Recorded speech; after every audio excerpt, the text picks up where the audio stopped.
bad, my bad. All right.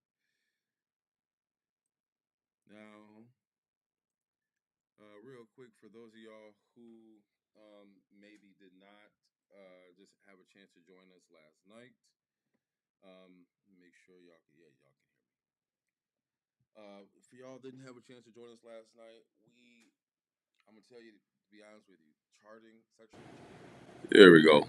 Welcome, welcome, welcome. Wow, what a little bit of time off. It was great. Had a good time in between. So welcome to part 107, cohort 3 study lab. Let me see here. Will you do me a favor, sir? Will you refresh that screen? You can just pull it down. It's a touch screen. Just pull it all and hit that refresh. Yeah, thank you. And scroll. We hit the live right there. Thank you, thank you. And then would you let me see. Should be a mute button. I got it. I got it. It's okay. Should be a mute button. Yeah. It's weird. It's like, no, it's like this right here. It's weird. It's weird. There you go. Perfect. All right. You can make that full screen if you like. All right. All right. I'm back. Thank you, sir. I'm back. I'm back. Welcome to part 107. And y'all, it's a lovely day. Oh, man. Thank y'all for joining me both in person and online. Wonderful, wonderful, wonderful. Cohort 3 is going to be great, especially, but it doesn't even matter. It doesn't matter which class y'all participate in. We're all good. It's a beautiful thing. I've got great information. I've got great news for you related to employment, related to contracting, as well as I've got some fun stuff to show you that I was able to implement in between the cohorts. So wonderful. Thank you for being here. Also, let's go ahead and just do some roll calls. So for those who don't know, on Sundays and on Wednesdays, we are doing a round table. You might want to sit so you can see the screen, just so you get just so you know. Yep. So what's ended up happening is on Sundays and Wednesdays, I am inviting you to come on down and join us online. We've been doing this in between the cohorts, so you'll get Sunday, Wednesday, and Thursday to have your hands on the curriculum, the context, understand extra practice testing, extra studying. We go through, Kiana's been on there, a couple other people have been on there, but she's been on there the most. And we're a lot further along, y'all, than we started. I just want to give y'all some prep too. Part 107 is something you have to absolutely practice. It's really about just getting comfortable with the terminology, understanding the new language, and understanding the way they speak. It's really weird, but once you practice, you understand it, you'll know what to look for, and that's our goal, is to make it as easy as possible. So again, always a pleasure. We're back, and let's get it cracking. Bear with me here as we transition to our first setup here. So what I wanted to do today is I wanted to focus on giving you a new or reintroduction to your part 107. What is a part 107 going to do for you? How is it going to benefit you? Well, here I just want to share with us all while we're all here together. I want to kind of just share with you some opportunities, and I need you to understand what you're about to look at. Everything you're going to see, how you doing? Everything you're going to see next is truly something that you can hang your hat on, because it's explaining and showing you what type of opportunities there are in the drone world. So let's go ahead and take a look at this video. If you're in person and you want to be in real time with me, you can turn on your Zoom, I can send you the invitation right now. So for those online, just bear with me one more moment here. Let me get the folks in class here situated.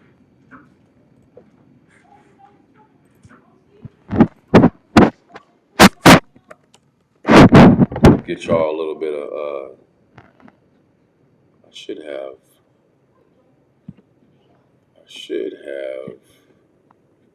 yeah, I do.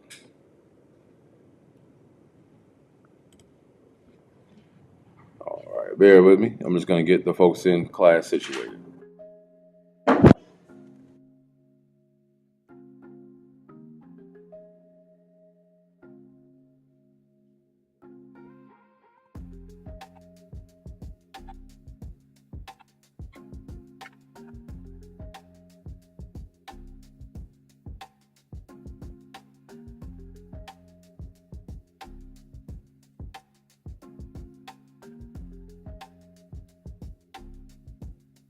All right, the new registrants. Go back to- Sure, I got email. Looks like that is YouTube. All right, perfect. Got you, sir. I'm gonna send y'all.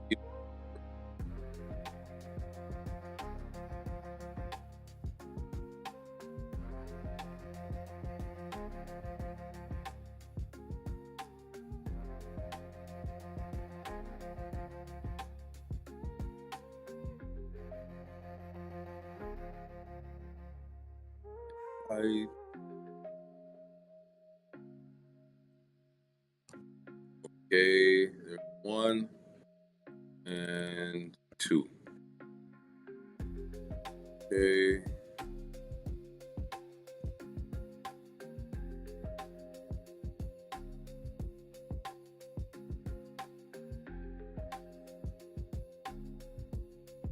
Okay, go ahead and check your emails. You should have it there. You both should have your emails. You should be in your email. And then the last thing I'm going to send you is the share folder.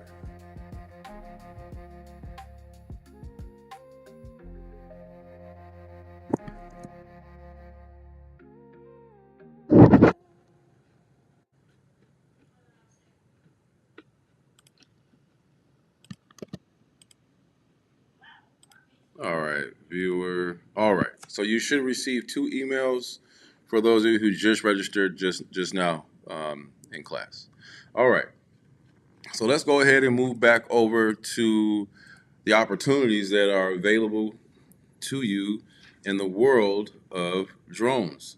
Some really amazing opportunities. You're gonna love them, and I just want you to have a little bit more depth and breadth on what's coming up for you, your opportunities, and we can talk numbers here as well. Wondering where drone careers are heading in the next decade? I'm Adam with Drone Nerds, and today we're breaking down drone jobs through the next 10 years.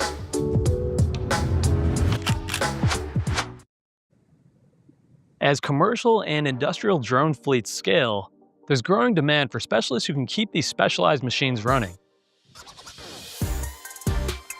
Now, micro drones are uniquely suited for tight indoor or urban environments. As surveillance, inspection, and indoor navigation tech improves, micro drones are finding their niche.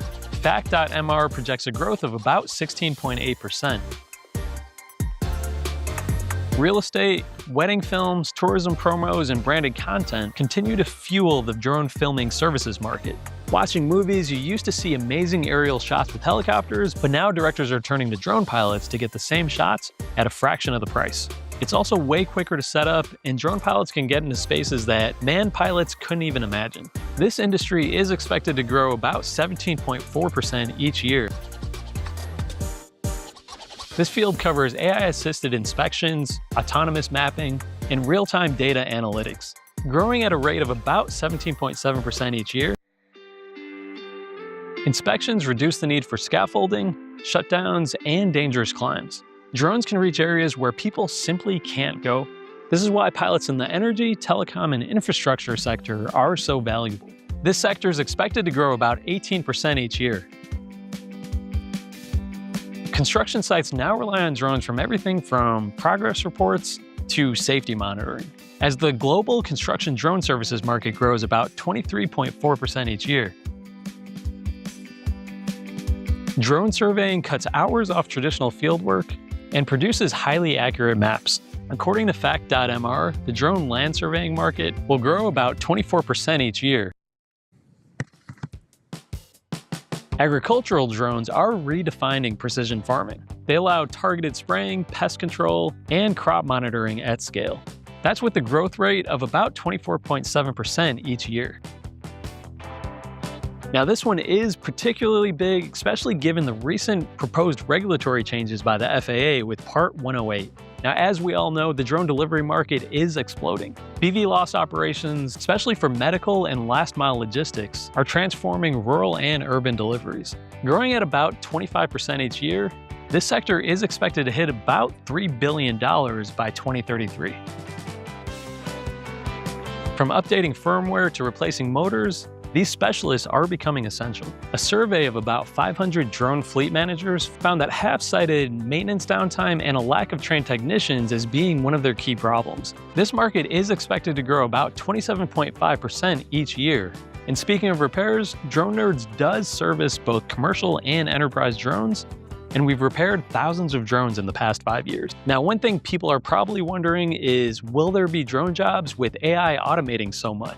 An important thing to consider is that AI isn't perfect. From municipal chatbots telling people to break the law, to AI telling people to make recipes with rocks. Solely relying on AI is a recipe for disaster. Flying large drones with sharp spinning blades definitely isn't something to rely on, especially when you're flying around people. Trained drone pilots should always be monitoring operations. Well, whether you're looking to fly, code, or plan airspace, drone jobs are evolving fast. So which career path are you most excited about? Drop a comment and let me know. And also, don't forget to like and subscribe for more drone content every week. Thanks for watching. So, with that being said, I just want to say this, y'all. There is a ton of really good opportunities in the space of flying drones. He mentioned some really good points. The very first one was that, first off, the industry is growing in general. It's growing incrementally across different sectors, which means there is a tremendous opportunity. What's up, David? Which means it's a tremendous opportunity for us who are looking to get and achieve our drone Part 107 license to have an easier time finding ways to make money, whether it's an employment position or a contractor position. I just want to also let you guys know. So there's a real, there's a kind of, I won't say brand new, but I will say a newer opportunity in the drone world. Let me tell you about it. The opportunity exists for us to actually use our drones and to inspect towers. Okay, we're talking 5G towers, we're talking regular antenna towers, we're talking water towers, we're talking your drone simply needs to have a reputable, reliable camera, a safe operating pilot, whether it's you or someone next to you, and yes, someone who's next to you can operate the unmanned aircraft, okay, as long as you're right there next to them, all right? And then the opportunities from there are endless. They mentioned agriculture. They mentioned maintenance, right? Imagine agriculture. Instead of spraying by hand or with those big, huge machines, you got the drone flying overhead. Also, maintenance. A lot of people miss the opportunity for maintenance. The very first lowest hanging fruit is washing windows with the drone, okay? Super easy, a lot safer, a lot cheaper for the organizations, the companies, the government. Remember this. Window washing is a part of government maintenance, which means it's mandatorily done every year, throughout the year, week to week, month to month. Talk to me, somebody, right? Okay, now, also, washing buildings. Could you imagine washing a building? Yeah, people wash buildings all the time. Haven't you seen people wash the siding on their homes, right? Or things like that, a shed, so on and so forth. It's no different here. The difference is it's a commercial building, also falling under some guidelines where commercial buildings require cleaning, especially government buildings. And if you're here in Las Vegas, well, lots of opportunities to clean buildings because you got a whole strip full of them, okay? And they get cleaning all the time throughout the year. It's just a part of building maintenance. Now you can have the opportunity for this um, contract or employment. And let me just give you some figures, okay? So between $50 to $90 if you are a experienced drone pilot per hour and you work for an employer. So imagine if you're the one in charge. Imagine if you are the boss. Well, what that means is you can pretty much write your ticket as long as you have practice, the right equipment, the right sales strategy, website, business structure, etc. You know, there are things that go to it. Absolutely, can't just have it all. You know, you got to work toward it, just like you got to work towards the license and work toward manning that unmanned drone and piloting it and operating it correctly and safely, so on and so forth. Well, it's no different here. And like everything else, you got to work a little bit to get what you want. In this aspect, there are contracts that are between $3,000 and $10,000.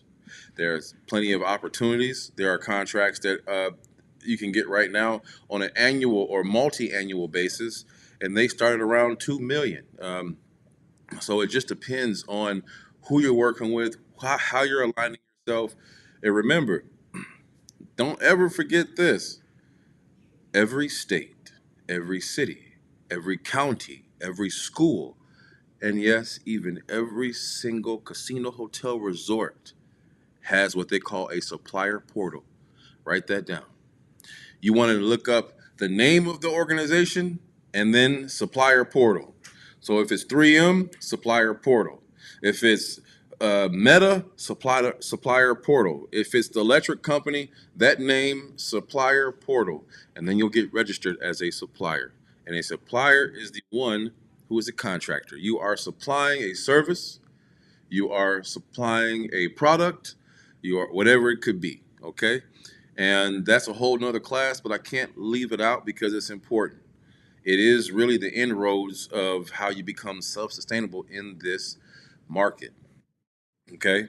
And now, with that being said, we will cover this week to week. I'll bring you more drone news week to week, bring you more information week to week that you can apply almost instantly, hopefully, week to week. And for those of you who just joined us, I want to have one more reminder. So, Thursdays is our official day. What's going on, Mr. Soley? Thursday, peace, man. So Thursdays are our official day, okay? 5 to 7. Now, Sundays and Wednesdays are my personal study days. I'm inviting you to those days, okay? So I will send out an invite. You will be invited to the schedule, calendar invite. You can choose to accept it. You can choose to deny it. It's up to you. Either way, we are practicing 3 times a week. We want to get this license. We are not playing about this. We are very serious about this. And the people who join us, I'm just going to tell you, I appreciate you because there are some days I'm dragging my feet and I don't want to study. I don't want to open up the book. But the people like Kiana who motivate me, pinging me, hey, we got studying again tonight. I'm like, yes. So it's all love. We need each other. We should leverage each other because remember, at some point in time, or almost all the time, there will be what they call a uh, visual observer needed or more, right? And so let's just play with this for just a moment here, just a moment, right? Whether you're online or in person, in a great dream world, everybody gets their license. Well, guess what that means? We can all leverage each other. It means we can go after large jobs.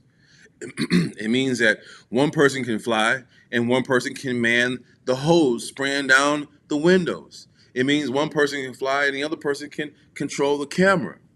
It means one person can fly and make sure that the LiDAR equipment is operationally efficient on the equipment. It means that down the road, within 2 statute miles, is another visual observer. Okay? And so in this case, also, We just happen to be licensed. What a beautiful world would that be, right? And so now that also extends to contract opportunities, because now you're saying, well, hey, I need 3 visual observers on these days. I need 2 more pilots on this day. And then you go through your list, and now you're setting up your mission. And it's a beautiful thing.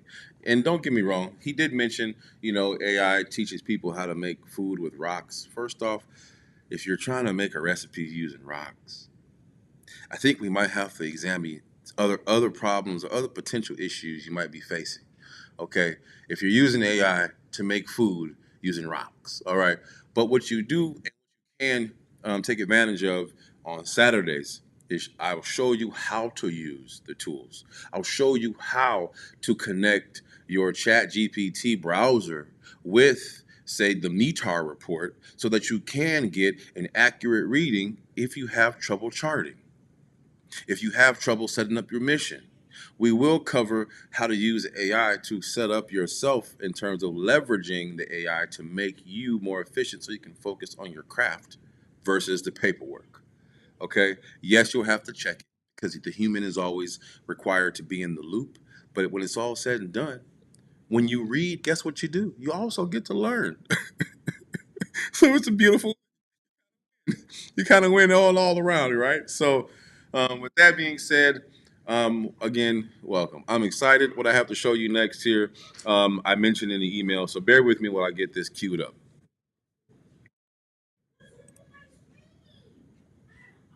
Oh, and then bear with me as well. I got some young people here. Can y'all hear the people in the background?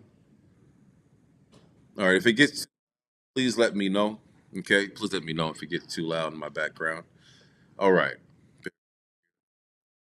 Okay. Thank you. And here we go. Here we go. We're gonna go.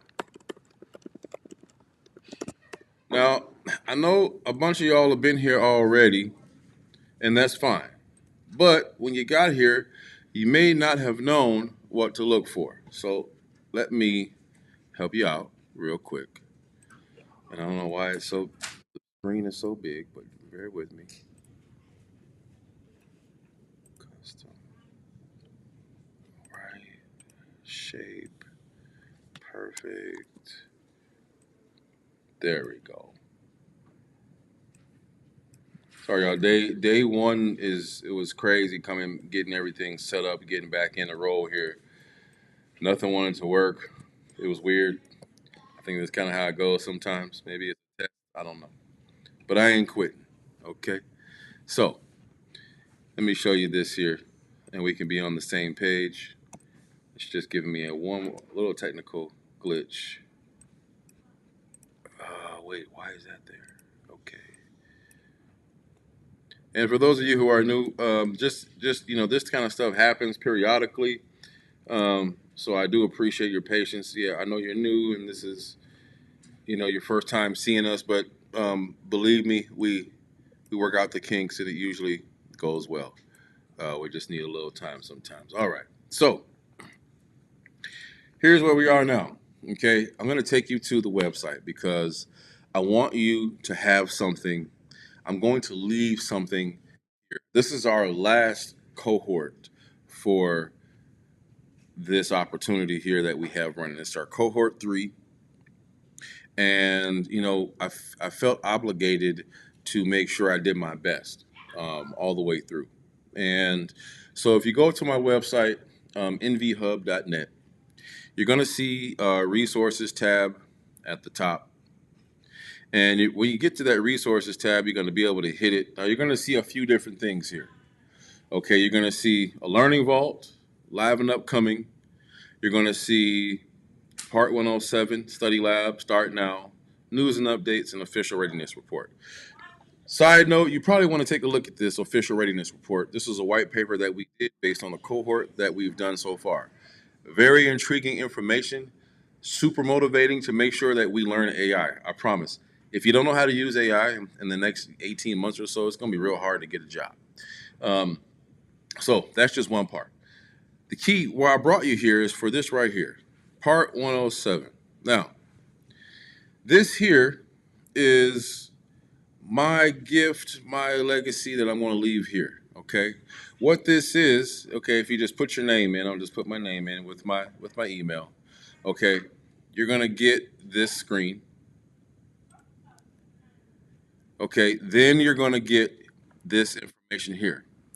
Ultimately, I made this to replace me.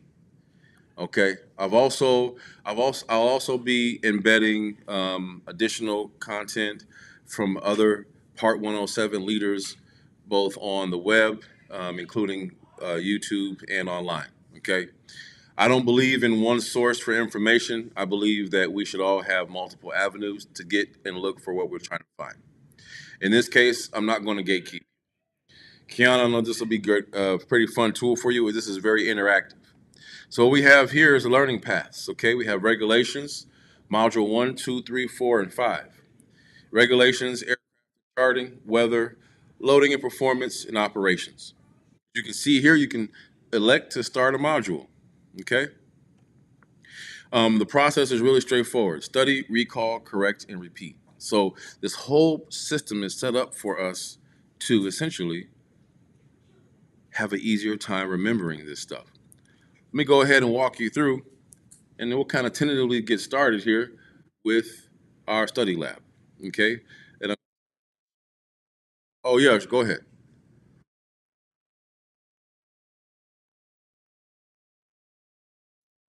So this would be the study lab. Are you looking for so the U? I'll put the URL in the chat as well. Yep, and you can get right to it.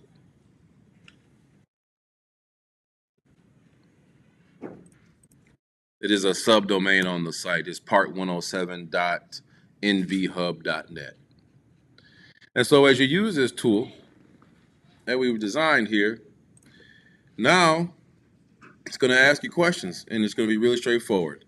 So what I've done uniquely is position this so that you can ask the questions. I'm sorry, you can have the statements so that when you see the questions, you know the answer. Okay, I did this with commercial truck driving class A and B apprenticeship program that was approved by a couple of different states. And this is proven to be a very effective model because we learn the facts so that we don't have a question when it comes time for the question. All right, so let's just go through this together.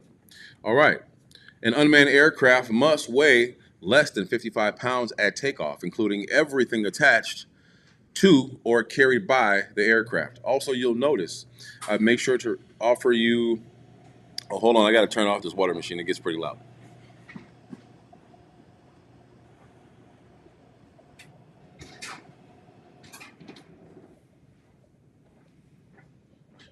Track me.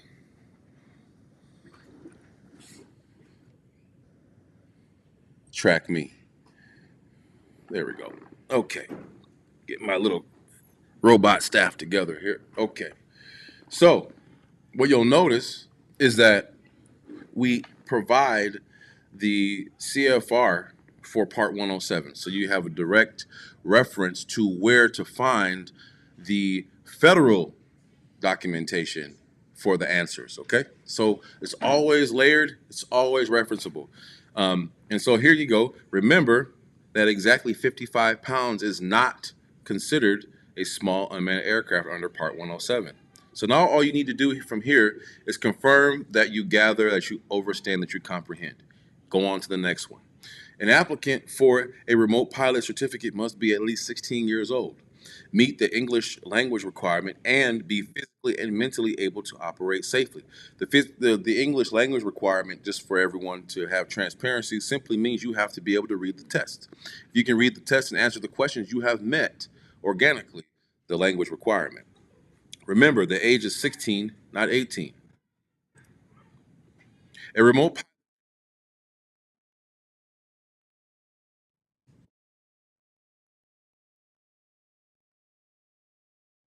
Yeah, this is for Part 107. We're not. We're only on part 107.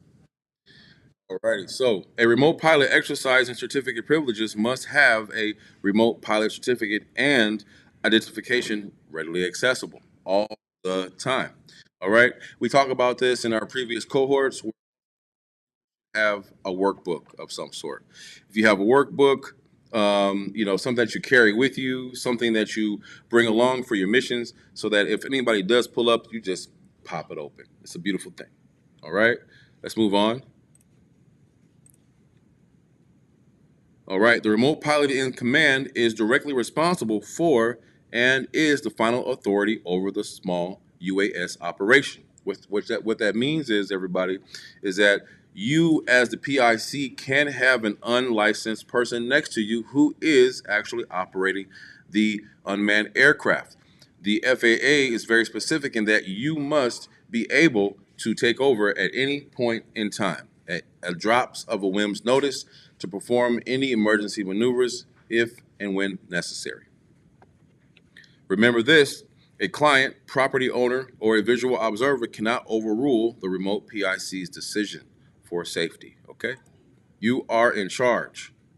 To exercise remote pilot certificate privileges, a pilot must satisfy the FAA aeronautical knowledge recency requirements within the preceding 24 calendar months. So remember this: the certificate itself does not simply expire every 2 years. The knowledge recency requirements simply must be maintained, okay? Moving on. A person may not serve as a remote PIC, visual observer, or control manipulator for more than one small UAS operation at a time. Remember, one person, one operation at a time, okay? So if you're standing there and you got two people, one on the left and one on the right, and they're both operating a drone, it's supposed to be 1-to-1, not 1-to-2. Right? Or 1-to-3, 1-to-1. Now, if that visual observer is a PIC, well, we have a totally different ball game, right? Okay. Keep it moving. A qualifying Part 107 accident must be reported to the FAA within 10 calendar days. So remember, reporting is triggered by a serious injury, a loss of consciousness, or qualifying damage to property other than a small UAS exceeding $500. So, damage to property outside of your equipment that exceeds $500 must be reported within 10 calendar days. So you got to go and tell on yourself, okay? And as you can see here at the top, as you continue, you will have a progress bar. I broke this down so that it doesn't get too crazy, okay? Essentially, you'll have 6 50-question modules that you can go through, all right? That covers 300 questions. I can't guarantee if it's all of the questions they may pull from, but we do know it's at least 300 questions that you will have to have some form of knowledge of at any given point in time to pass the test. All right. An in-flight emergency requires immediate action. The remote PIC may deviate from Part 107 only to the extent necessary to meet that emergency. Because remember, if the FAA requested, the remote PIC must provide a written report of the deviation. So, your logic has to be intact. Your logic has to be intact, and it's easier when you have a mission plan, okay? Because your mission plan will anticipate whether it's weather, it could be time of day, it could be air traffic, it could be your actual drone itself, right? Because remember, if you are flying a drone that has exposed propellers and you're flying over people, we got a problem, okay? So you always have to make sure that you have a plan, and that if you deviate from that plan, you have a reason why. And when your reason why is easily documented, all you have to do is say what happened, right? This is my plan. At this point in the plan of the mission, this is what happened. Let's just say, I don't know, an airplane or helicopter. Let's do a helicopter because we're in Vegas. Helicopter just came out of the blue. So what did you have to do? Maybe you had to go above 400 feet AGL, which is outside of Class G airspace, which, remember, your remote I'm sorry, your unmanned aircraft is remote tracked by who? The Fed, the FAA, right? So they know when you broke the law. Therefore, it could always come back to you to say, hey, on this date and in this time, we noticed that your serial number drone was flying at 576 AGL feet, and we need to know why you were above 400 feet. And then now you have your mission, you have your plan documents, you have your deviation, purpose, reason, etc. And ideally, you do have it on camera because you probably should have a camera on your drone, right? Okay, so let's keep going. All right, a covered crew member may not act within, a covered crew member may not act within 8 hours after drinking alcohol or while having an alcohol concentration of 0.04 or greater. Just remember, really simple. Part 107 applies to alcohol and drug restrictions from 14 CFR 97.17, excuse me. Okay. After changing permanent mail address, a remote pilot may not exercise certificate privileges after 30 days unless the FAA has been notified. So just remember that the rule is continued exercise of privileges after an address change, meaning you just need to make sure you notify the FAA. You can go to Drone Zone to do that. Okay, we talked about this in cohort 1 and 2. Drone Zone, you can update your address, and if you do move, okay. Which takeoff weight? Okay, now we go into the review questions. Now we're going to go into the review questions. So again, this is exclusively available for those who are in and registered with Nvhub cohort 3. Okay, so which takeoff weight meets part 107 definition of an unmanned aircraft? Exactly 55 pounds, less than 55 pounds including payload, less than 55 pounds excluding the battery. A, B, or C? Feel free to use the chat.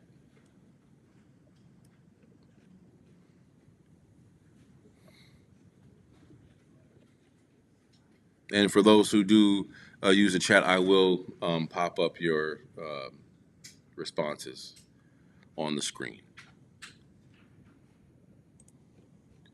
And we have Julia Bill that says A. We have David Martinez that says A. Kiana who says B. The answer, ladies and gentlemen, is B. Okay. The answer is B. And here's why. This is also built into the app. Oh, yeah, I knew you're going to ask why, and I want to make sure we all understand why. So, a small unmanned aircraft must weigh less than 55 pounds at takeoff, including everything attached or carried by the aircraft. All right? So, that is the only reason why. And it's easy to remember. One thing I will tell you as you move forward, one thing I've learned so far with anything related to federal regulations, I chose not to question anything. I just started accepting it. Because sometimes you look at it and say, that don't make no sense. But after you read it about 5 times, let it marinate, you come back to it, you read it again, it'll start to make sense the way they express it. But it's the language, the way they word it sometimes it makes it confusing. So this is why we study the facts, not the questions. Study the statements that are related to the rules and the laws versus the questions. Because now any question you can answer almost at the drop of a hat. Right? Whether you're on the site in front of your supervisor or on a contract opportunity being interviewed by the contract or the buyer, right? The buyer of that contract. So let's go ahead and proceed. What is the minimum age for a remote pilot certificate? I heard somebody say 16. Oh, what's up, T? I didn't see you in here. 16? Yes, 16. Let's see. 16 is the correct answer. Okay. To apply for the remote pilot certificate, you must be 16. Yes, correct. Now, can you fly this unmanned aircraft if you're not 16? Yes. You can. What is the minimum age that you have to be to fly? You need the minimum age for a license is 16. What is the minimum age to fly?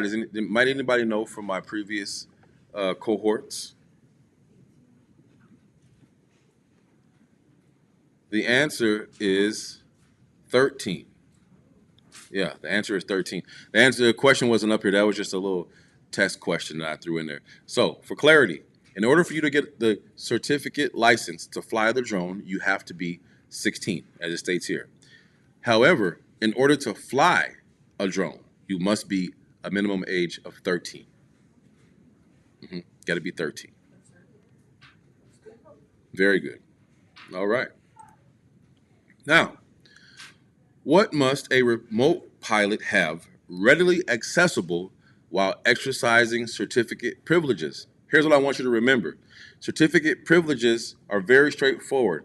If you do not have a Part 107 certificate, then you cannot make money with a drone. You cannot be for hire. Okay? So, what must you have readily available? You must have certificate and identification, purchase receipt and insurance card, registration number only.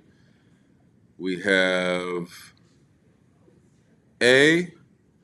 Julie says A. David Martin says A. We're going to go ahead and hit A, and that is correct. A. You must have your license, your drone certificate, Part 107 in one hand, and you must have your actual ID in the other to let them know that this certificate license is in fact the same name and yours on the ID. Okay? And on the side note, you probably want to have your flight logs. You want to make sure your drone has a serial number on the side. Okay? You want to make sure you have the proper lighting, because they'll look at all that too. Just so you know, it's no different than if you ever drove a semi truck and highway patrol state trooper pulls you over to check. They'll check everything. Okay. Moving right along. Who has the final authority over Part 107 operation? The client, the visual observer, or the remote pilot in command? Well, we already know the answer to this is C. The remote pilot in command is directly responsible for and is final authority over the small UAS operation as a whole. Okay? No one is above them unless there's another PIC and it's their contract and they're in charge. Within what period must a remote pilot satisfy the knowledge recency requirements? Is it every 12 months, every 24 months, or every 36 months?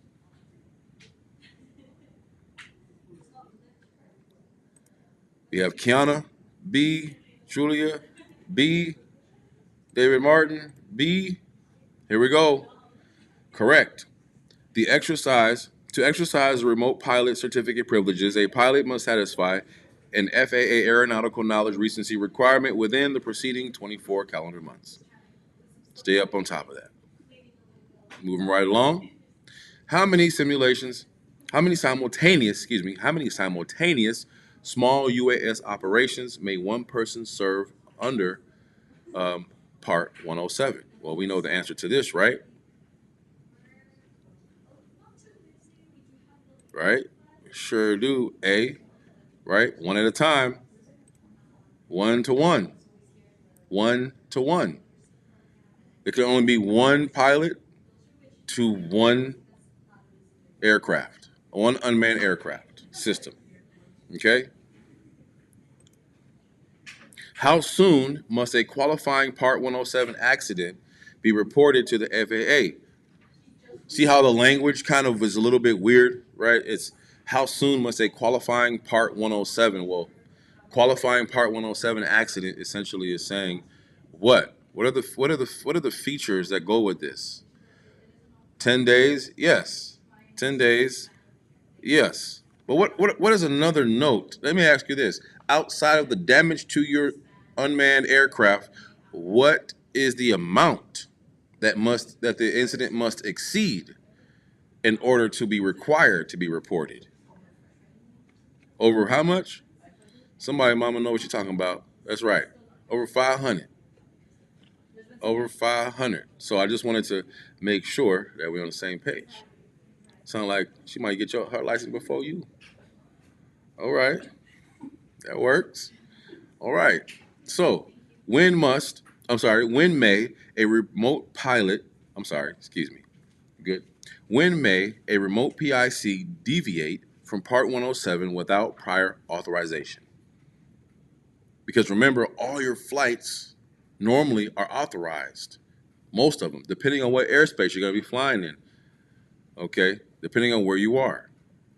So we're looking at A, B, or C. When may a remote PIC deviate from the Part 107 rules, right, without prior authorization to meet a deadline, during an in-flight emergency, require immediate action, or whenever the operation remains below 400 feet? The answer is B. In-flight emergency requiring immediate action, the remote PIC may deviate from Part 107 only to the extent necessary to meet that emergency. Okay? So if the plane that you need to avoid, because remember, in the sky, you are not the priority with an unmanned aircraft. In fact, you can become a hindrance, which is why it's important that immediately you get out of the way. You have to yield to everything in the sky, okay? Yield to it all, because remember, if you hit a bird, for example, and your unmanned aircraft falls, who's probably down there? Somebody, or a vehicle, or a dog, some old lady walking slow. I don't know. But in any case, you got to be careful, okay? All right, moving right along. What is the minimum waiting period? Explain unmanned aircraft? Sure, one moment. What is the minimum waiting period after drinking alcohol before serving as a Part 107 crew member? How many hours do you have to wait? We have 8 hours.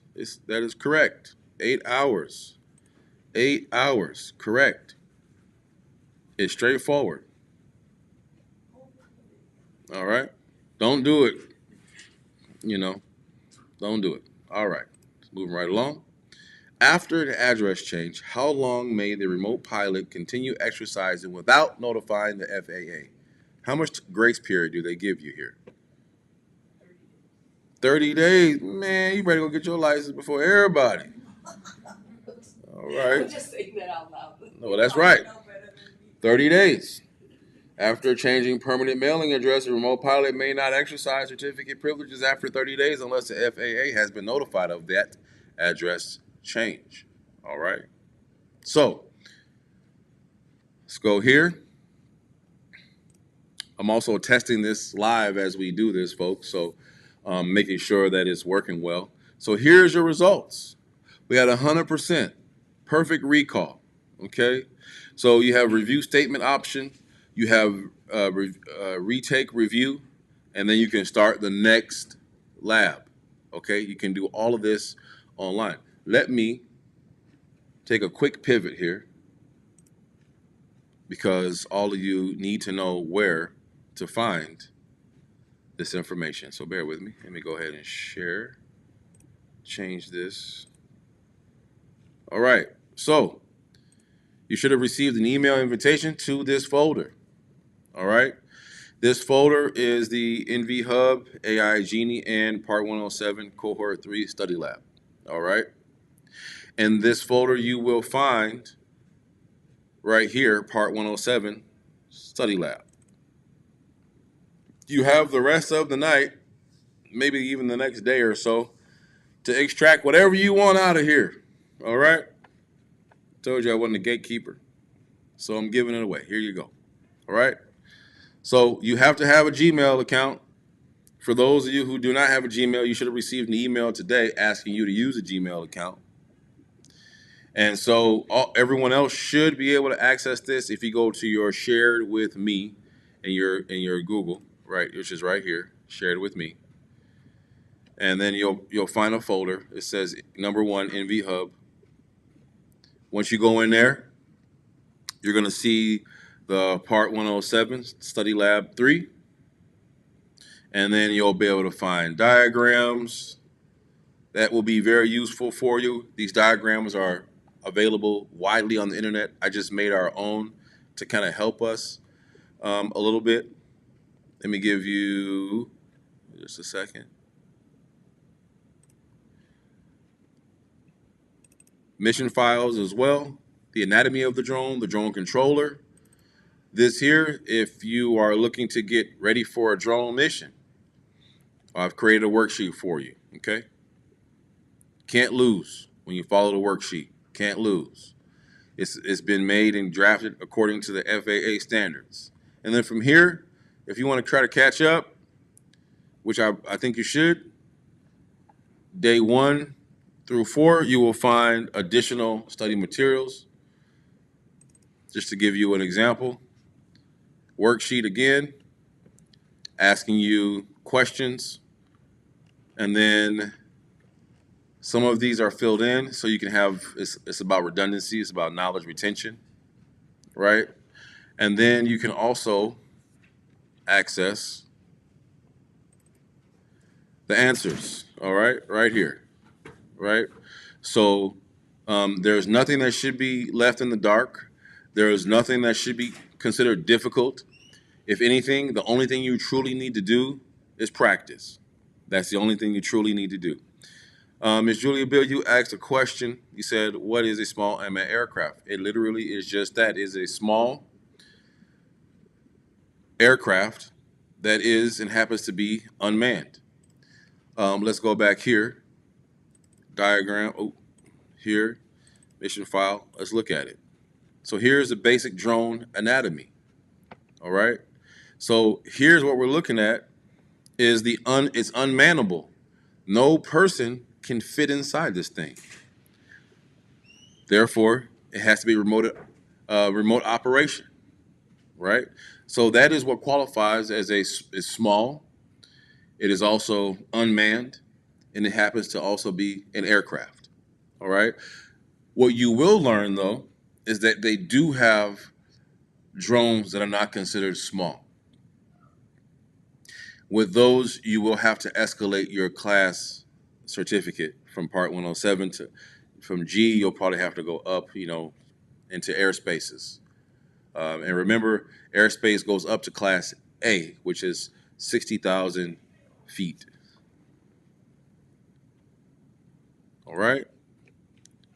Did I answer your question there? So make sure.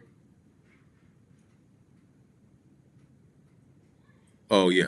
Okay, I'm happy you found it, David. Great. Happy you found it. Sweet, sweet. Okay, now, so going back to remind you, please dig in here. You're going to have, again, day 1, 2, 3, and 4. We have some additional roundtable materials. For example, additional help with METAR reports.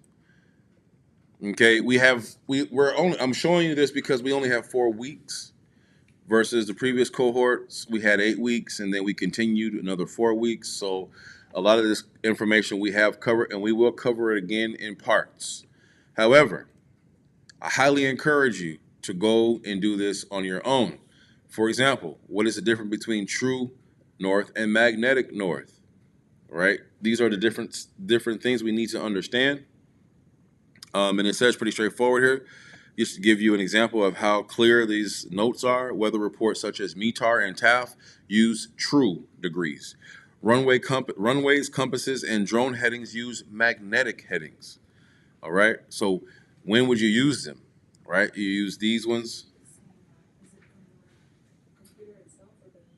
Oh, that's from that thing. Yeah, what does it say? You hit cancel? Yeah, thank you, sir. Yeah. And so here it's really straightforward. Documentation to take notes, use for additional study materials. Here are some weather graphs that you have to understand. You'll need to know, about cloud structures.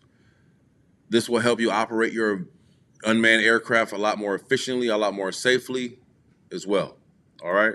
So I just want to give you real quick, I just wanted to press pause to go through this, to show you where to find this very useful information. And again, before we convert it over to Cohort 3. All right. So feel free to dig in here as well. These must reads, I would just encourage you to go here. The must read folder, once you get into that must read folder, I would highly encourage you, highly encourage you to utilize all of these online study resources. Okay. These are all available to you. It's completely free. I've taken my time to put together a very methodical, useful, most importantly, list of links that will help you with additional study, that will also help you find your own way with or without our help, right? I want to be the introduction.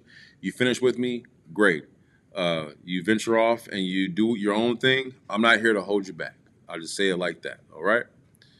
And then one last thing before I do move on is let's go back to here. Let's go back here. So write these two gentlemen down. I would write this down if I were you. The first one is the Pilot Institute for Drones. Pilot Institute, and then just put in drones. Pilot Institute, and then drones. YouTube is probably the best way, fastest way to get to here. I'll drop the I'll drop this link in the chat right now. Bear with me. And then the other one you want to write down, his name is Mike Seitz. Mike Seitz. Here we go. I'll drop the chat as well. This guy, between those two guys, you won't fail. Okay? I'm here. I'm learning from them. Again, this is a study lab where we all learn together, but I'm learning from these two guys, and they are the leaders right now, in my opinion. Really straightforward. You hit this playlist, and Mike Seitz will walk you through the Part 107 study guide. He has two separate ones that are very useful. I've used them. Very helpful, very useful guides. A lot of this information we're covering, for me, is really simple. Reiteration. The more you hear it, the more you see it, the faster, the easier it is to remember. That's what I've learned about all things related to federal regulations. The more you see it, the more you hear it, the more you use it, the more you will remember it, which is also why I offer Study Lab to join me. Okay? Sundays and Wednesdays. Same time, but we only go for an hour, 5 to 6 p.m. PST, okay? All right. Now, let's move on. Move back. Does anybody need a break? Are y'all good? We flexing? Okay, we're good. All right, let's keep it going. Bear with me while I get our next, our transition set up. And in the meanwhile, while we are here, you know, I am a man who feels like the only way anyone will know is if you tell them. So, what I have for you for our brief intermission is, in fact, something very special. And let me show you. Here you go. Thank you for your patience, by the way. Let me get this over to you. Boom.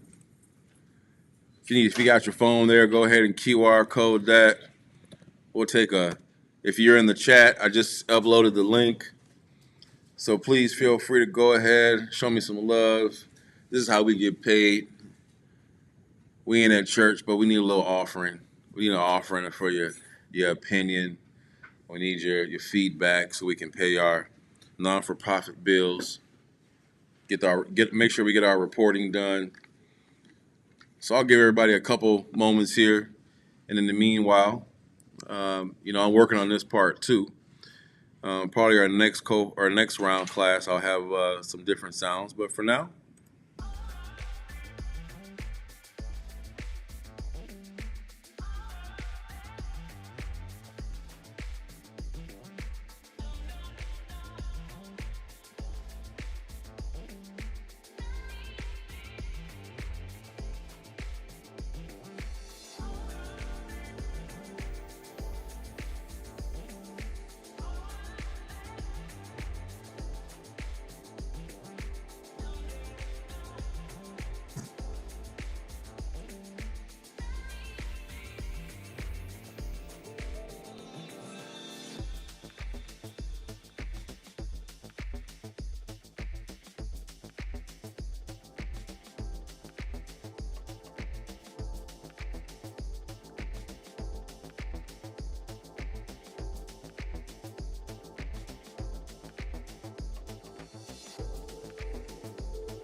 I'll double check out here 1 second.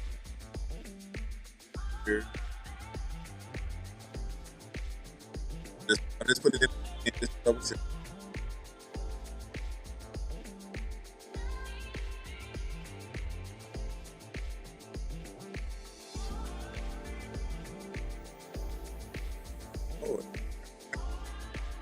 Oh, sorry.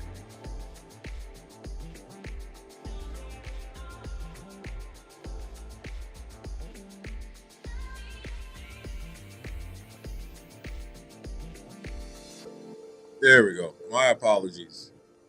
Keanu, you always be coming. I appreciate you. I sure do. Let me get the link and then the QR code. There we go, y'all. My apologies. And I'm dropping the official. There we go. Most recent one is from me. And that is it. My apologies, everybody. Let's run it back.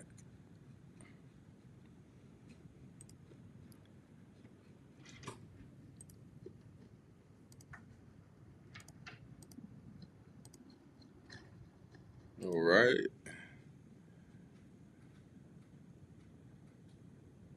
Yes, you are able, David, you are able to save the files. David asked if we're able to save the files. Yes, what you have to do is simply open it up. And because you are listed as a viewer, you just have to hit the 3-button menu and download. And you have complete flexibility to do so. Only thing we ask you not to do is resell what we're giving away for free. And that's all a part of the registration, sign up, etc. Oh, it's the exit? Oh no. Oh my gosh. Told y'all day one, boy. Day one. Day one. Hold on. Let us pray. I'm just gonna send you the study lab. Let me make sure it's the right one. Study group, round table. Okay, that is weird. What happened to my surveys? This is really weird. Well, y'all did it. Y'all did one of them. Okay, yeah, that was good. Y'all, whoever did that one right here, that's perfect. Thank you. Thank you. We'll proceed. I don't mean to be a pastor about these tithes now. Bear with me. Let's get back to where we were. And we will continue moving on. All right. So 100%. 100%. 100%. Now, keep in mind what I want you to do, what I would suggest that you do at least, is that when you do use this tool, just again, there's going to be 6 modules. I'm sorry, there'll be 6 test questions, 6 test modules, 50 questions each, 300 altogether should cover a plethora of this content. So let's go ahead and do another one. Let's move on to the airspace and charting. So for the record, this is one of probably the most confusing parts of this whole experience. Just to be transparent here. 1 second. Why is it not? Okay, we'll rock and roll with that. All right. So let's get to it. Part 107, operations in Class B, C, or D airspace and within the lateral boundaries of the designated E-surface areas for an airport require prior ATC authorization. I know it sounds crazy. Don't worry about the yeah, I'll update that. That's no problem. Cohort 3. All right. It's updated. I went ahead and updated. It's published now. Thank you, Kiana. I just had to change that 2 to a 3. I appreciate you. So I'm gonna read this one more time, okay? Because again, we have to get used to some of this language, some of the cadence here. All right. So in Part 107 operations in the class airspace of B, C, and D, and within the lateral boundaries of the designated e-surfaces for an airport require ATC authorization. So now you know, well, do you need prior authorization from ATC to fly in Class B, C, D airspace with lateral boundaries designated to Class E surface areas of an airport? The answer would be yes, right? That is ultimately why we have to reiterate this. Okay, so just remember, not every type of Class E airspace triggers the requirement for authorization. Just remember that. All right. Class G airspace does not require ATC authorization under 107.41, although all other applicable restrictions still may apply. Just remember this. Class G is still uncontrolled airspace, not unrestricted airspace. Now, let me help us out here. For all those, I'm going to do this, I'm going to do this, and I'm going to do this. And then we're going to go back to where might you think? I want to go to the folder that I've shared with you. Let's go to the lab, let's go to the diagrams. Because the first thing for the new people is, what in the world are you talking about? Well, let me show you. Let me show you what I'm talking about, okay? So we don't have any confusion. So, class airspace map. So here you can see how they have created the airspace layers, okay? At the very top, you have Class A, 1800 MSL, 18,000 MSL, mean sea level, okay? Class G, you can see how Class G fits in between, right? And then you can also see how Class E is everywhere in between. And then where are we? We're Class G. That's what we're looking for here. We're looking to be in Class G. All right, so I wanted you to have a visual representation of what we're talking about when we're going through some of these practice questions. Really straightforward. So you have as much transparency as possible. All right? Bear with me. Okay? So, oh, here we go. This is what I want to see. All right. This will help us have a really good memory snapshot of how to remember these air classes. Okay, we know A is the highest. Done. Straightforward. B, Class B. You see Class B in yellow? It's the busiest. Class B is for big and busy. All right. Class C, the green one right here. All right. Class C is medium. Medium busy, controlled. Medium busy and controlled helps you remember C. Okay. Class D, towered. Class D, towered airports. Okay, yes, there are non-towered. There are towered. We'll get there. All right, and then Class E is controlled, but it's not B, C, or D. So it's everywhere in between. It's easy for us to remember when we think about that. And then Class G, that's where we are. It's uncontrolled airspace, which means you can fly in that uncontrolled airspace and you can make money in that uncontrolled airspace if you have your Part 107 certificate. Okay? Authorization rules to memorize. Prior air traffic control authorization is required before operating in these classes. Done. Everything but what? G. Okay? And because A is I mean, you ain't getting up there. Your drone is done if you try to get to 60,000 AGL. All right. Okay. Let me go back.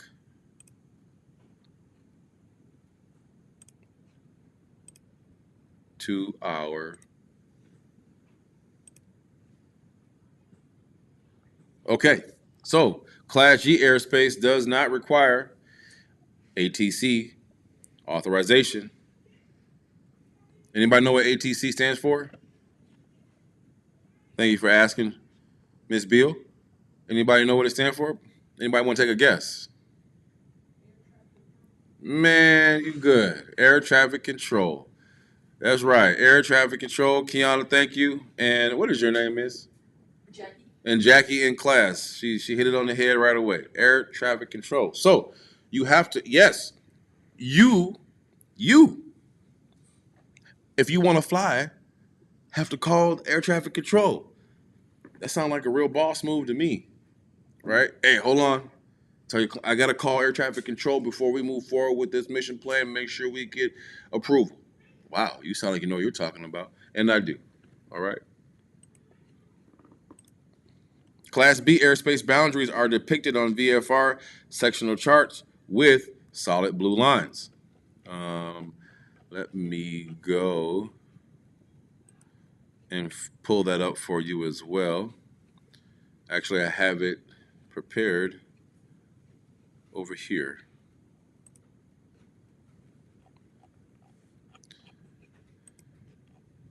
Sectional. Bear with me, I just got to change my output here. I want you to see this. That's the key here along the way is, we got to look at it, right? I want you to see it. 3 days. Oops, wrong one. Sorry. Preview, custom, preview. There we go. All right. Yeah, I want you to see this because ultimately, this is what you're talking about. So, and I'll send this. I'll upload this here shortly. But let me just show you. Here we go. All right. So without having a question about what it is we're looking at, so here you go. The dashed blue is for Class D. When you see any type of thing like this, it's Class D. Okay? Dashed lines for Class D. And then you see here, Class E is magenta, dashed as well. All right, so when we go back here, let me just flip this over one more time. Because again, some of y'all are new, so I don't want to leave you hanging, if you will. I don't want to leave you with questions trying to figure out what I'm talking about. So let me at least show you. Again, all of this is located in the share folder. All right, let's proceed. Class B, shelves have published floors and ceilings, usually expressed in hundreds of feet MSL. You stick with us, all this will make sense. Class C airspace boundaries are depicted on VFR sectionals with a solid magenta line. Remember, don't confuse the solid magenta Class C boundaries with dashed magenta Class E boundaries. So C is solid. Remember that.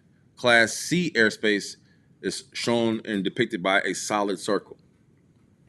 Class D airspace is normally depicted on VFR sectional charts with a dashed blue boundary. Again, dashed blue for Class D. D for dash, dash blue for Class D. Remember, the ceiling may be shown in hundreds of feet MSL inside the dash box, and we'll show you that as well. Class E surface space area is normally depicted with a dashed magenta boundary. And so, yes, you can have things overlapping, and you'll see that when we do charting. A shaded magenta vignette generally marks an area where Class E floor begins at 700 feet AGL. Remember, the fuzzy side of the vignette points towards the lower Class E floor. What am I talking about? Let me show you one more time and make sure we are all on the same page. So, if I go here, let me find, okay, here you go. You see this is solid. Let me find the, it's right here, actually. So, you see this is what they call a vignette, that shading, okay? When you see this shading, that's what they're referring to in that last question that we just reviewed. Let me go back to it.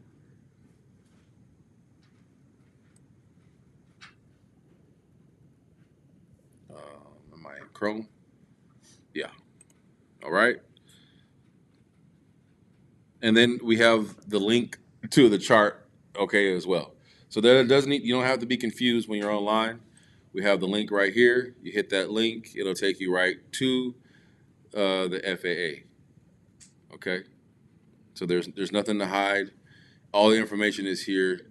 You can read up until you fall asleep. All right, making this as easy as possible. The shaded blue vignette generally marks the area where Class E floor begins. On a VFR sectional chart, airports operating with control towers are generally shown in blue.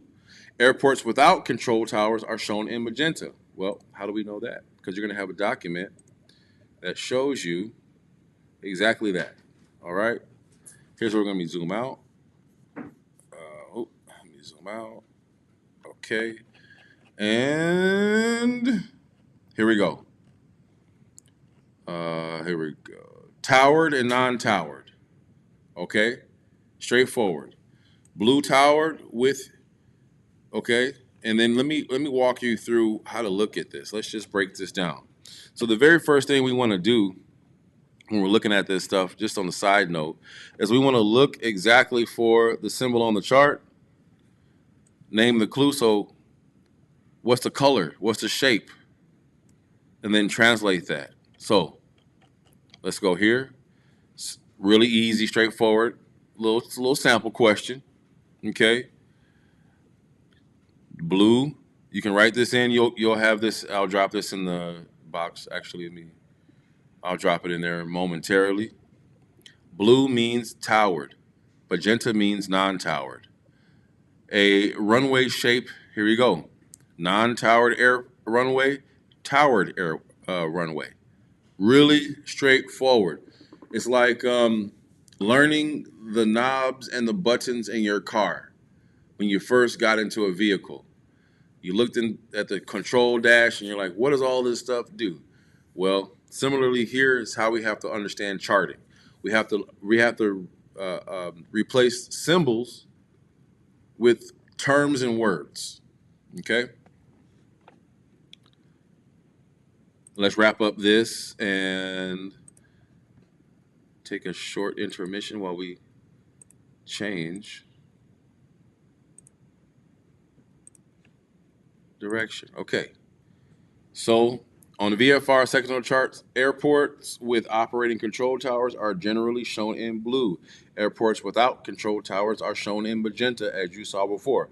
Remember, airport color helps identify tower status, but frequencies and operating details must still be checked. You'll see frequencies and operating details on the actual charts themselves. Restricted area contains unusual, often invisible hazards, and operations within an active restricted area require authorization from the controlling or using agency. So what this means, just so you all are aware, when we do charting, sometimes military has operations in the air. And a lot of the time, the military operates in our airspace. Just so you know, they operate in G, which is what? Uncontrolled. So they have a lot more flexibility. It's a little bit more safer. They can do maneuverability. They can do weapons and artillery testing because it's uncontrolled, which means you won't find what in uncontrolled airspace? You will not find an airplane unless it's landing. Okay, coming down to that 400-foot mark where you will be having a free-for-all. All right, so we will cover how you identify if these areas have been designated for military testing. All right, let's proceed. So, review. Here we go. Let's get 100%. Which class E airspace requires prior ATC authorization? Which class?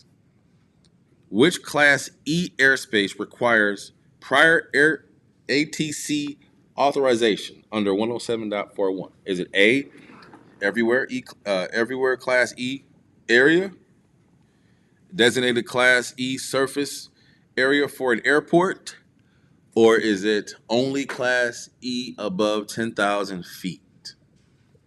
So we got David saying A. Let's see. Well, we got anybody else? Okay, we got David Martin with A. Well, I'm going to tell you now, there is one caveat here. Kiana with B, the caveat in the question is authorization. And then, when do you have to have authorization? When you're near the airport. There you go. So, Part 107 operations in Class B, C, D airspace within the lateral boundaries of designated Class E airspace for areas near the airport require air traffic control authorization. Great job, Kiana. Does a normal Part 107 operation in Class G require ATC authorization under 107.41? What class are we flying in? Anybody remember? What class are you getting a license for? Kiana said Class G. Correct. David said Class G. Jonathan said Class G. So what does that mean? Does a normal Part 107 operation under in Class G require ATC authorization? Yes, always. No, but other rules apply, or only during daylight hours. You got David Martin with B, Kiana with B. Let's try B. Got Jonathan with B. Okay. B is the correct answer because Class G airspace does not require ATC authorization, although other restrictions can apply. Can anybody tell me one restriction that might apply? Give me one. Give me one. Anybody give me a different one if you can. One restriction that might apply. If you're flying legitimately, right, with your license, what is one restriction that we've covered today even? What was it? 400 feet. So you can't fly above 400 feet. Very good. Anybody else? Another restriction. Can't fly near the airport without what? ATC authorization. I'm going to use the terms that you'll have to get acquainted with ultimately. All right. What else? Anybody have another one? How about following the alcohol rules? Can you fly within 6 hours of drinking? Nope. 2 hours of drinking? Nope. Got to be how many hours? At least 8 hours. Right. Correct. Perfect. Jonathan, Jonathan said, great question, Jonathan. This is why I love this. Okay, Jonathan said, if 400 feet above a building, that's 700 feet. Yeah, so if you have a building that's, let's just say it's 400 feet, okay? So Jonathan's point here, if you have a building that's 400 feet, and I'm going to use a diagram so you can see it, okay? So let's go here to the diagram. Where is it? Over here. Oh, here it goes. All right, so let's go to diagrams. And I have one made just for this, Jonathan. Great, great, great. Oh, that's for the visual observer.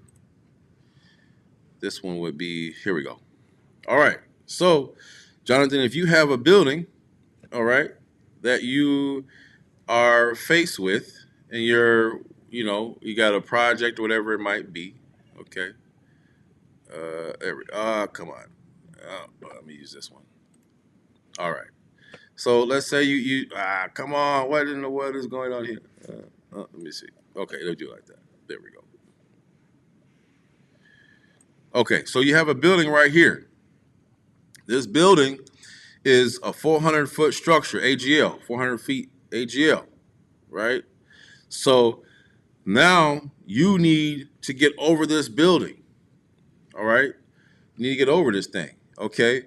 And now you're thinking, well, how am I going to do that if I can only fly 400 feet into the sky? Well, FAA allows the exception, the structure exception, 107.51B, allows you to fly up to 400 feet over that building structure. Okay? So this is how we accommodate for these types of scenarios. And as long as you're not, you know, you can only fly 400 feet above it, as you can see right here. This is the legal height that you can go above it. So now you're going to be 800 feet AGL, 1,000 feet MSL. All legal. All legal. So this goes back to, for example, with the exception that you have to break the rules that you learn to follow. You can break the rules that you learn to follow when you have a structure that is 400 feet tall and you have to go over it. Okay? Hope that answers your question. Ms. Beal, so how high can that building be? Okay, it can be the Empire State Building. Okay? The problem is, one step back. It can't be the Empire State Building because you can't even fly around the Empire State Building. Okay? So it would have to be a building, any building that it could be 1,000-foot building. It could be a 1,200-foot building. It could be, as long as the building allows unmanned aircraft around it, you can go 400 feet above it every single time. Every single time. Okay. Now, again, there are exceptions. There are exceptions because you have to have permission to even fly by that building, because normally that building is going to already be near an airport. Keep that in mind. Keep that in mind. We're talking about, big, huge buildings, big, huge towers. If there's an airport nearby, you got to be aware of that ahead of time as well. Let's just say, for example, let's say you have a client and your client is asking you to perform a mission that is focused on, let's say, the Empire State Building. So now, can you fly and cover that? Can you cover that? Can you plan this mission? Yes, you can plan this mission. But what do you have to do? You have to get what? Prior authorization. Yes, exactly. So so Ms. Beal says that she would contact the ATC so you can fly the drone around that building. That is absolutely 100% correct. You have to get permission. You probably want to go as far as to get permission from that building as well, okay, to cover every single base. That's just what you want to do when you're planning missions and planning flights, because here's the thing. Remember this. Your client is calling you to be the expert. They want you to be the expert. So if you're going to be the expert, then you have to know who to call and when to call. And as an expert, just be safe, make one more call. Make one more call to the people who facilitate and run that building and say, hey, this is what we've got going on. We've got a city project. We've got clearance from the air traffic control on this day during this time to fly, blah, blah, blah. This is what we're going to do. Here's our mission. Is there any discrepancy with this mission? Right? And then you can even charge for that. Right? That's mission assessment fees. Right? There's ways to break this down, man. There's all kinds of ways to break this down. The question is, are you going to break it down? So you're here with me. It looks like you're going to break it on down. So let's keep breaking it on down. Let's go back and finish these practice questions. All right. Now, I'd like to offer transparency. That's why I don't mind taking a quick break to dig into the details. Next question. What line style identifies Class B airspace on a sectional chart? Does anybody remember without having to look at the notes? What line styles? Was it solid? Is it dashed? Is it magenta? Is it vignette? Right? Oh, who said that? Oh, okay. Thank you, Jonathan. Let me turn you down a little bit in here. Got you on a megaphone in here. Let me turn you down a little bit. He said Class B for solid blue.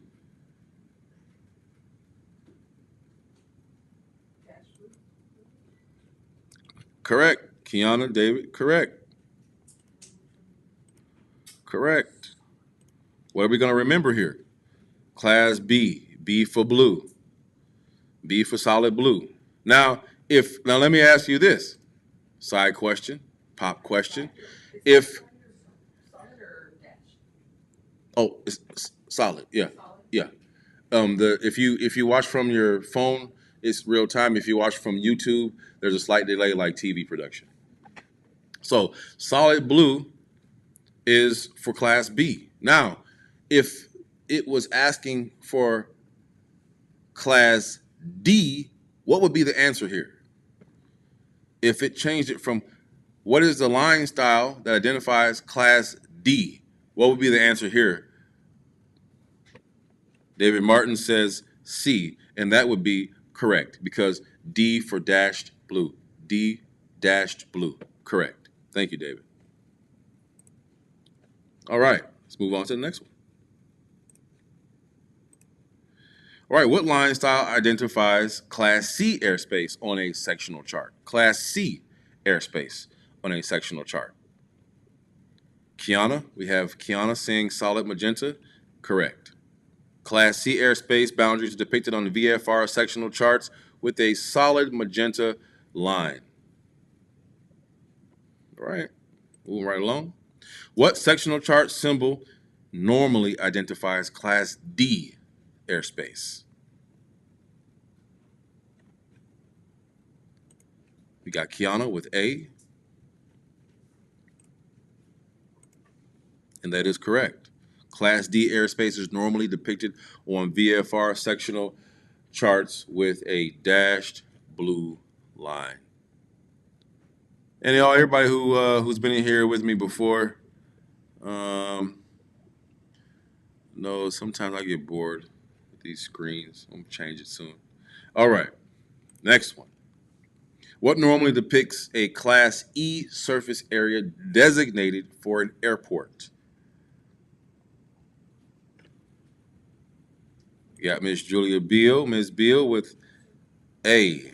We got Miss Beal with A, dashed magenta. Correct. Very good. Very good. Dashed magenta to represent Class E surface area normally depicted with a dashed magenta boundary designated for airports. So it's dashed magenta when it's near the airport and it's Class E. All right. What Class E floor is generally associated with a shaded magenta vignette? The floor is the bottom. What is the bottom? The lowest it could go.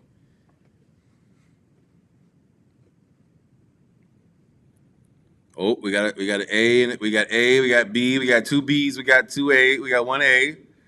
Okay, I love the interactiveness. I love the fact that y'all are participating. Thank you very much. So we got two B's and an A. I'm gonna go with the two B's for the sake of.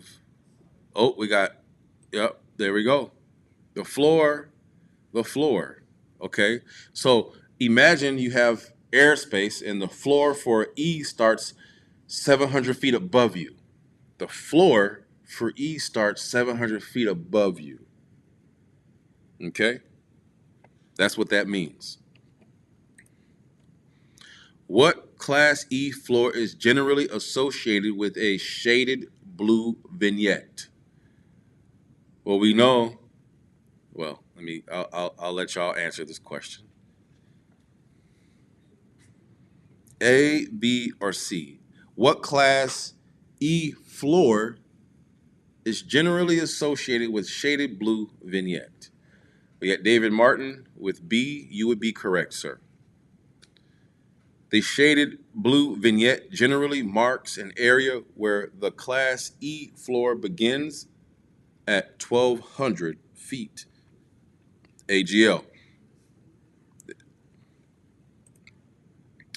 Rounding this out, what airport color generally indicates an airport control tower? This should be really fast, lightning fast. What color indicates control tower?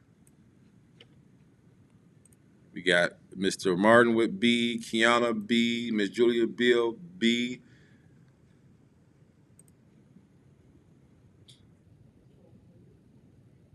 Everybody say B. Control tower, magenta. Are you sure?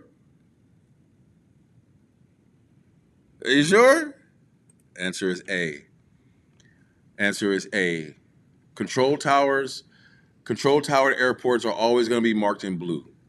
Control tower airports will always be marked in blue. Uncontrolled air towers will always be marked in magenta. Okay?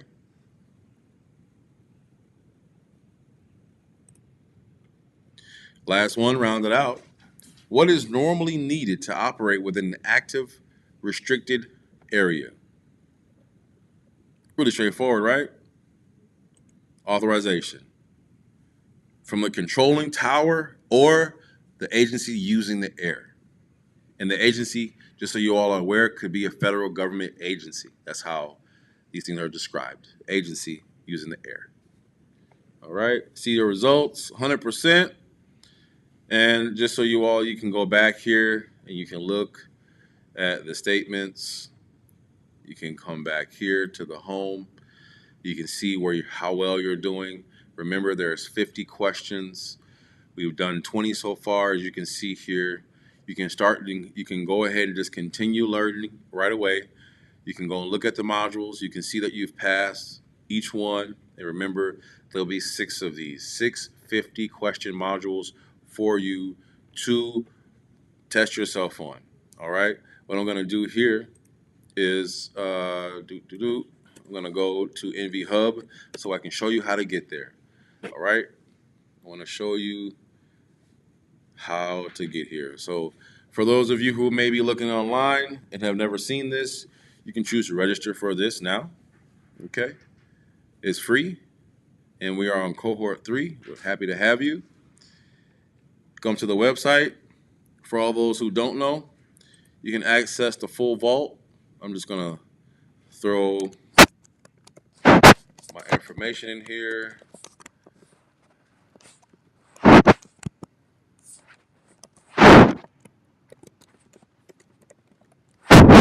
Okay, hopefully you have things set up. I'm going to use a fake number for now because it's being recorded. Okay, put an age range. I just want to show you. Okay, I just want to show you how this works. So you go ahead and log in. This is how you get in. It takes attendance each time. You can simply just save all the settings so you don't have to log in each time. And it'll take you here to the Learning Vault. Okay, so once you get in the Learning Vault, you have access to the AI Business Foundations, which will take you right to the videos right below. We have them also in Spanish, translated right below. FAA exam, study lab, where we just were is right here, so you can hit start now. Okay, and you can get to it. All right, and then obviously it'd be great if you all please follow us on Facebook, Instagram, and it'd be helpful for us to go live on social media as well to spread the message and get the information out there. You have any questions about live and upcoming events, you can find them here, okay? Upcoming streams, you can go here. It'll take you here to the YouTube channel. Both, and it'd be helpful for us to go live. Okay? I try to make this as interactive and as easy as possible, thanks to the feedback that I have been receiving. Fortunately, I'm a humble man and I just want to make it better. So I'm happy to hear the feedback. I'm happy to make it better. And then here you go. Here are the resources. All the resources from the exit surveys, feedback, class folder, materials folder, Part 107 lab, and then here is registration for Cohort 3. All right. We are going to round this out with this here. Bear with me. Let me get you situated before I send you off anywhere. I appreciate your patience. Bear with me just a moment here.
Thank you, thank you. Okay, so here's what I want to do. I went ahead and dropped this so you can get right to it. Bear with me. Oh, wrong one. Show Chrome. No, Brave. There we go. All right. I went ahead and dropped this into the folder now. So this is what we essentially went through today. We're going to review this again multiple times. So essentially going forward, you'll have about 45 minutes of covering the FAA regulations and about 45 minutes of covering aeronautical chart reading, weather map reading, VFR charting as well. Okay, so this is now in your folder. I'm going to drop this. I'll drop another one. You have all of today's review available to you right now. If you go to the Nvhub site, follow those instructions so you can log in and use the tool that we've made for study. Meanwhile, this will be here in your share folders. Please take your time to review it. All the answers are also in here as well, so you don't have to be confused. You can challenge yourself by not looking, and then challenge yourself by trying to not memorize, but remember. With that being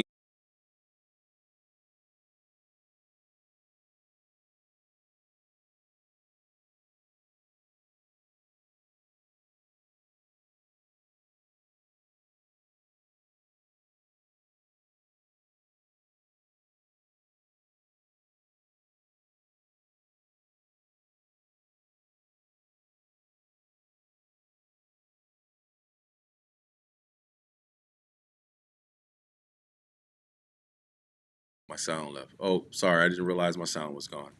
Y'all missed everything I just said, huh? Okay, let me do it again.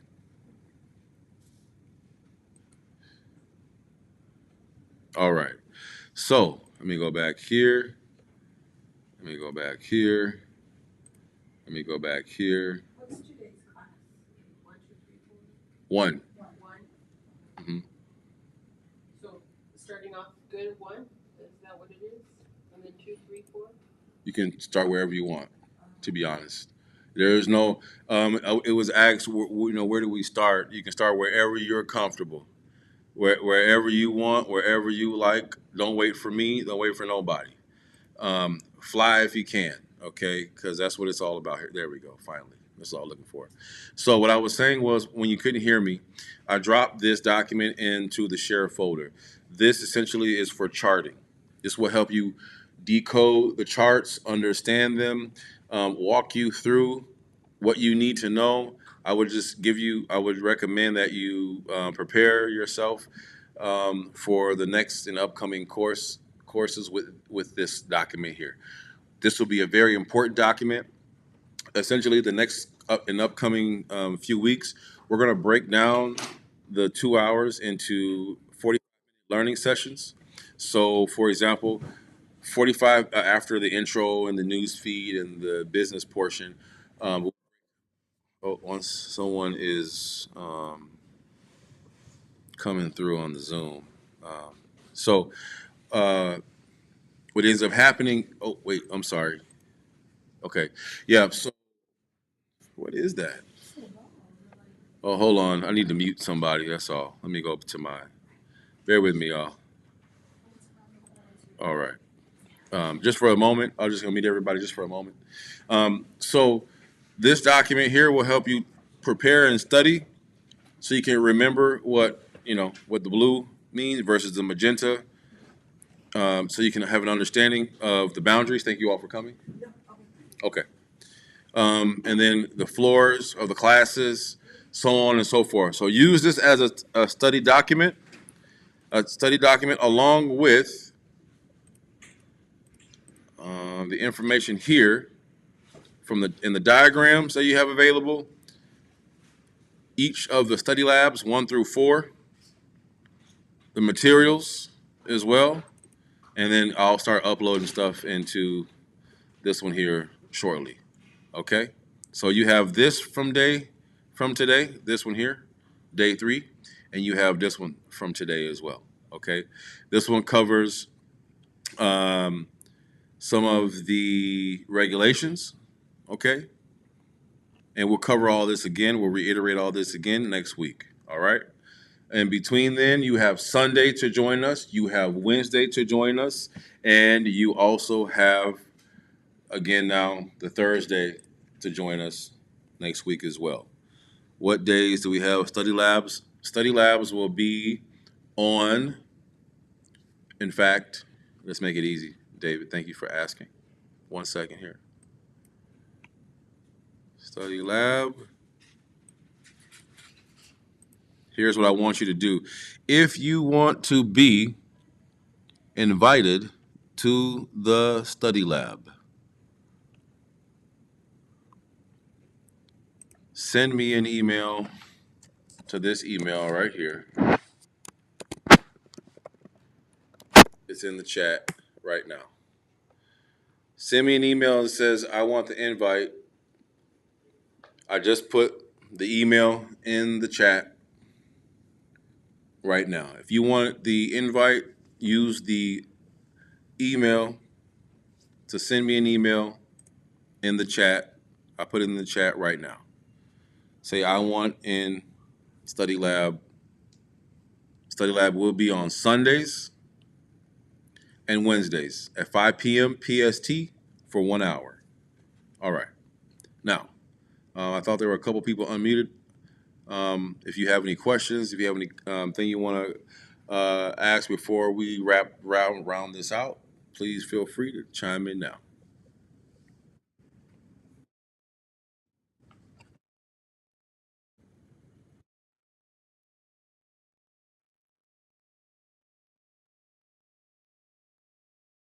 Oh, humble thank you. Thank you, thank you, thank you, man. I'm trying to make it fun.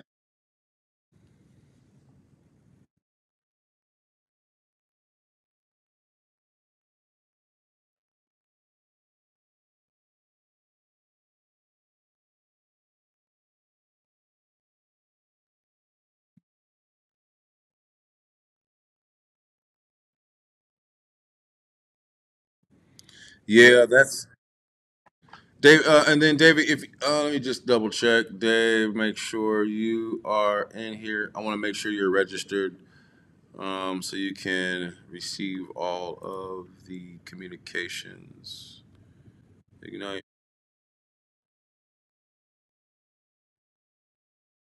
Yeah, we can.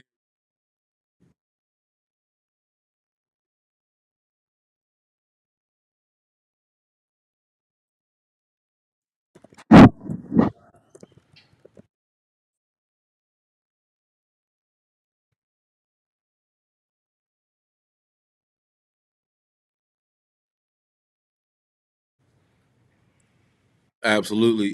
David, if you can, in the chat, I just dropped the Nvhub link, David. If you can hop in there, use that link. We'll have you do the official registration. If you don't mind, please. It's a requirement from the city. So you can, as soon as you get in there, there should be a pop-up and you can just hit register, or you can just wait for the pop-up to go away, exit out and hit, and you can register on the hero on the home page as well.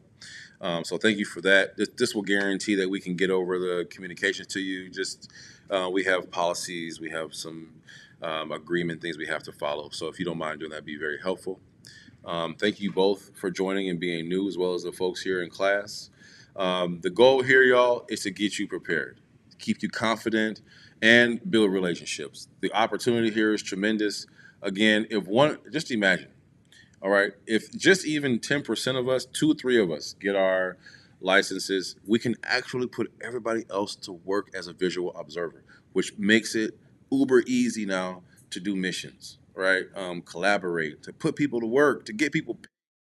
Personally, that's one of my favorite things to do is help people find their way to sustainable income. I love it. I love it. I love it. I love it. So I'm here to help.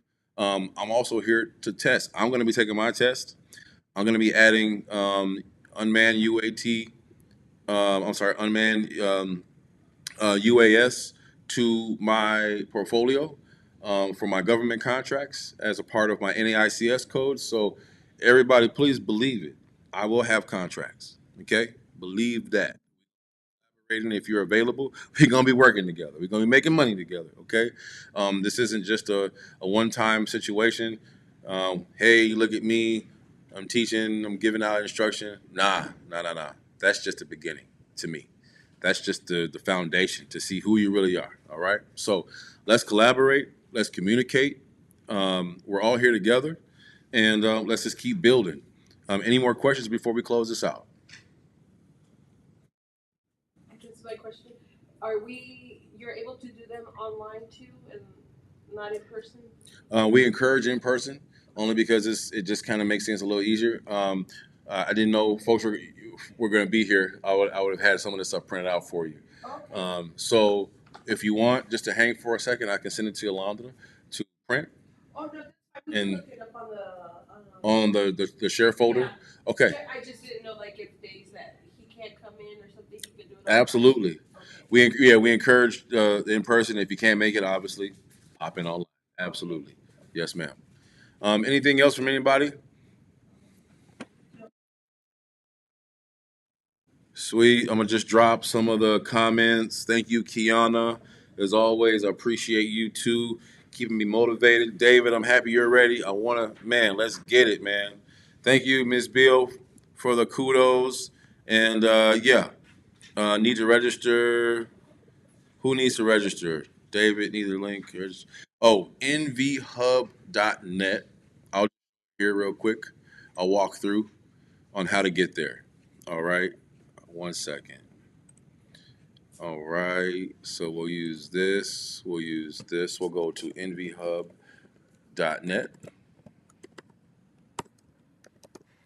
And this could be for anybody who you might want to, recommend. You have two ways to get there. Right away, you have a pop-up so you can hit register in English or Spanish if you choose. You can X out of there. You can always hit it right here, register now. That'll take you to the fill out. I don't know why it says cohort 2. I've changed that 3 times. It still won't move. But anyway, this is the right one. You can just hit start there. You have a couple disclaimers, updated information. I need to update that. Happy I looked at it. And then you'll go from here. All right? All right. Perfect. So we're all here together, man. Really appreciate everybody's time. Thank you very much for the recognition.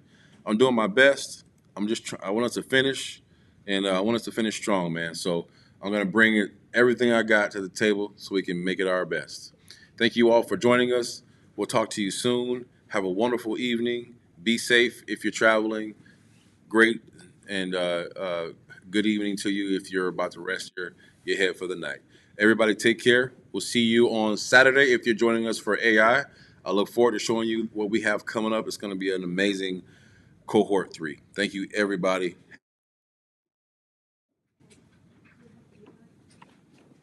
AI is different. One. Yeah, AI is